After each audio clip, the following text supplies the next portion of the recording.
여행을 간다는 소식을 들은 저의 지인들의 반응은 대부분 너무 부럽다 이런 반응이었어요. 근데 저는 그렇게 부럽다라는 반응이 좋지 않았어요. 그 이유는 나는 2024년에 여행을 하고 있기를 바라지 않았으니까. 안녕하세요. 두 번째 인사드리는 예랑입니다. 지워야 되나? 혼자 오는 시간이 참 많은데.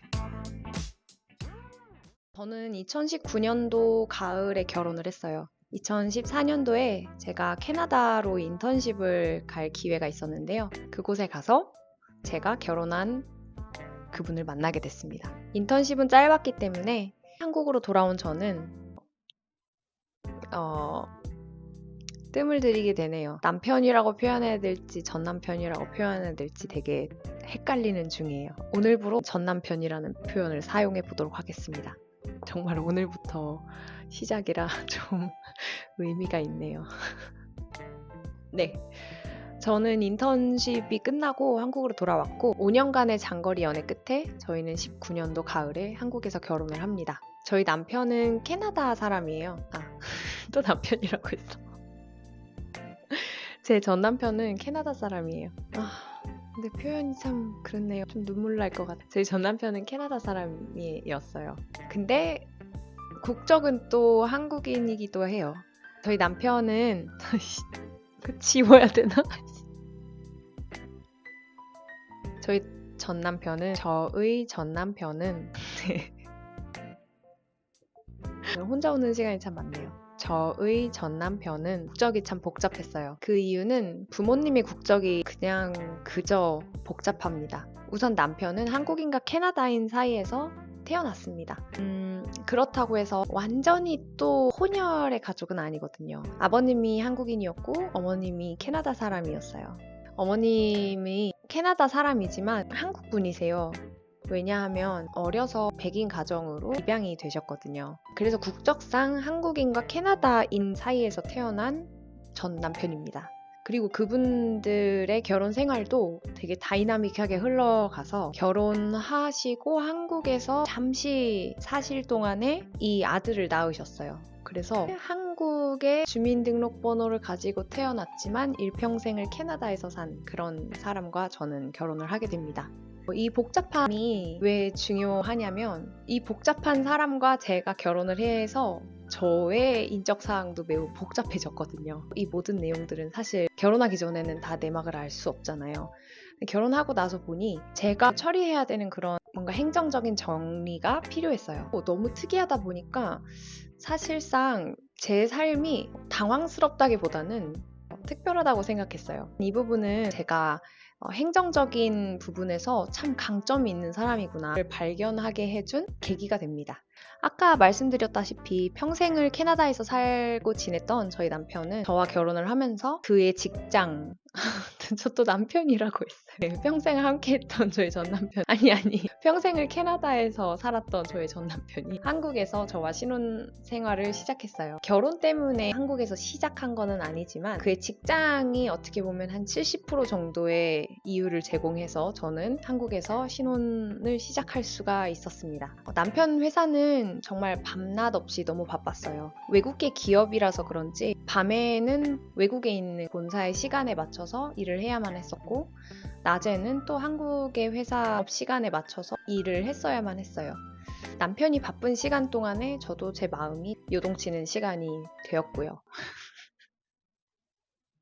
저 계속 전 남편을 까먹어가지고 지금 계속 웃게 되는데 이게 정말 신혼의 모양이 맞는 건가? 이제 막 결혼한 사람들 다 행복하게 함께 저녁 식사하는 모습도 너무 당연해 보이는데 나는 그 당연함도 누리지 못하면서 이렇게 살아가고 있구나. 이런 생각들을 많이 했어요. 늘 아침에 나가서 새벽 2, 3시에 들어오는 이 남편을 보며 저는 잔소리를 해서라도 일찍 들어오게 하고 싶은 마음이 너무 컸습니다. 제가 잔소리를 하면 할수록 상황이 바뀌는 거는 느껴지지 않고 오히려 저희 두 사람의 마음속에 앙금만 커져가기 시작했습니다. 그러다 문득 제가 이런 생각을 하게 됐어요. 남편이 회사에서 스트레스를 많이 받아서 집에 쉬려고 돌아오는데 문 앞에서 문을 열려고 하는 순간 이 문 너머에서 자기를 째려보는 눈초리를 가진 아내라는 사람이 잔소리를 가득 머금고 본인을 기다리고 있다고 생각을 하면 이 문을 열지 못할 것 같다는 생각이 드는 거예요. 그리고 저는 어쨌든 한국에서 나고 자란 사람으로서 갈 곳이 있잖아요. 근데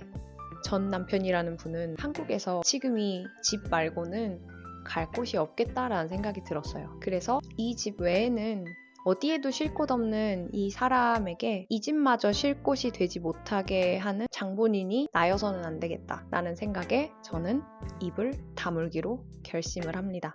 사실 입을 다물기까지는 이렇게 짧은 문장으로는 설명할 수 없을 만큼 긴 시간이 지났어요. 몇 개월 동안에 잔소리를 했겠죠. 시간을 보내면서 저는 저한테 오히려 질문을 하게 됐어요. 내가 정말 원하는 게 뭐였을까? 잔소리를 통해서 이 사람의 사과를 받고자 하는 걸까? 생각보다 제가 이해하지 못하는 그런 상황들은 아니잖아요. 그래서 제가 잔소리를 하는 그 목적에 대해서 생각하게 됐어요. 제 잔소리는 짧게 존재하는 시간을 더 짧게 만드는 일이라는 것을 깨닫게 됐어요. 그리고 나서 제가 입을 다문 뒤 그때부터 저는 제가 듣고 싶었던 말들을 남편을 통해 듣게 됐어요. 일찍 집에 들어올 수는 없었지만 나도 너무 빨리 오고 싶었어.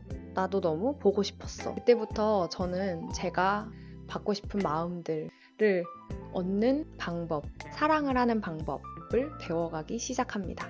어쩌면 제가 1년 반 동안 고군분투하면서 어떻게 하면 진짜 내가 행복할 수 있을까 노력했었던 그 내용과 과정들은 다른 영상에서 혹시 기회가 되면 따로 나눠보도록 할게요. 평화로운 아침, 여느 때나 다름없이 남편은 허겁지겁 샤워를 하고 옷을 입고 운동화를 신으면서 갔다 올게 하고 저에게 손을 흔들어주고 나갔어요.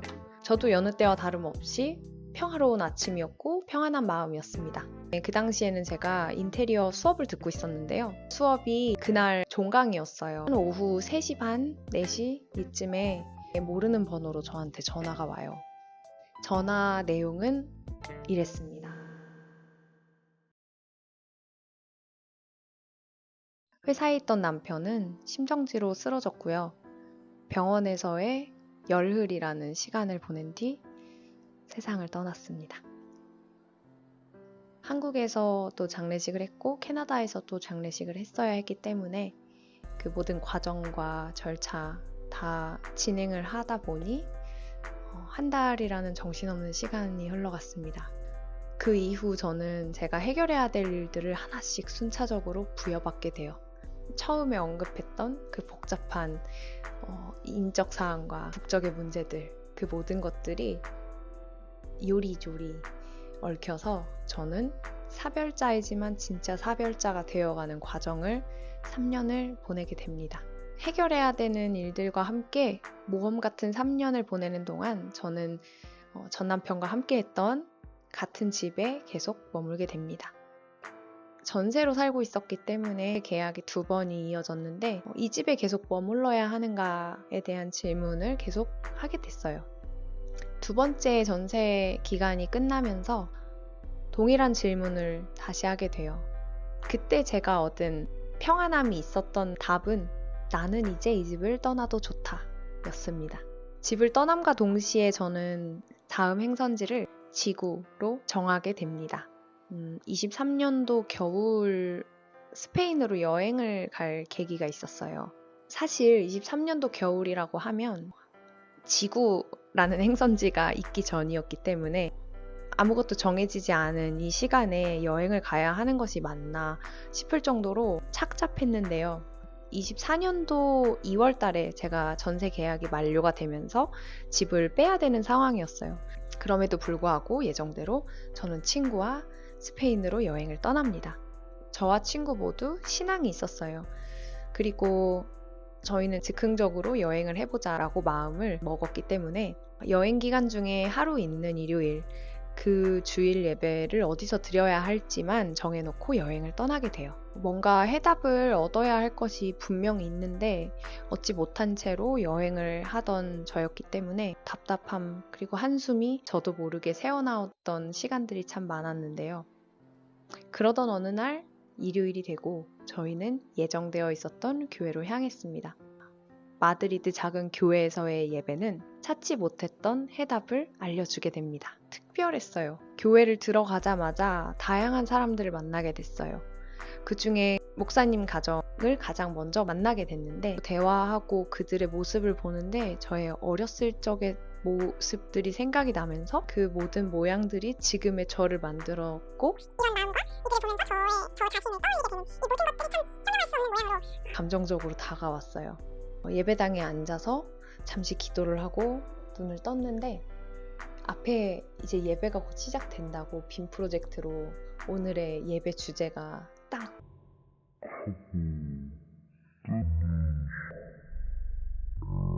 오늘 내가 이 자리에 있어야 했던 이유는 너무 확실하구나. 이 답답한 마음으로 스페인에 온 것도 다 계획이 있었구나. 그런 확신이 들었어요.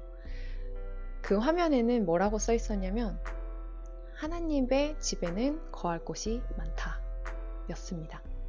어디로 가야 합니까? 라는 질문을 참 많이 했었던 시기였어요. 그 와중에 어디에 살아야 하는지보다 어디에 거해야 하는지가 더 중요하다라는 마음을 품게 돼요. 그리고 저는 저의 인생을 걸고 프로젝트 하나를 시작하게 됩니다. 이름하여 내가 거하는 어디에서든지 하나님과 동행하기. 제가 세계여행을 이야기하겠다고 결정하기 전후 참 많이 고민을 했는데요. 제가 여행의 이야기를 하면서 저의 신앙의 이야기를 해야 할까 말아야 할까를 참 많이 고민했어요. 근데 아무리 생각해봐도 삶이 녹아져 있는 세계여행 이야기와 저의 신앙을 분리할 수가 없겠더라고요. 그래서 저는 무엇을 분리하기보다 있는 그대로를 꾸밈없이 나누자 결정했습니다. 가라고 하면 가고 멈추라고 하면 멈추는 저의 인생 걸고 시작한 이 프로젝트에 기한을 두지 않았었거든요. 이 기한이 없는 여행을 시작하면서 작은 기내용 캐리어 하나로 여행을 어떻게 시작할 수 있었는지 그 작은 가방 안에 어떤 내용물이 들어있었는지 다음 시간에 세세하게 나눠보도록 할 텐데 혹시나 오늘 이야기를 들으시면서 조금 더 저의 이야기에 관심이 생기셨거나 좀 더 들어보고 싶으시다 마음이 있으시면 다음 이 시간에 만나도록 하겠습니다.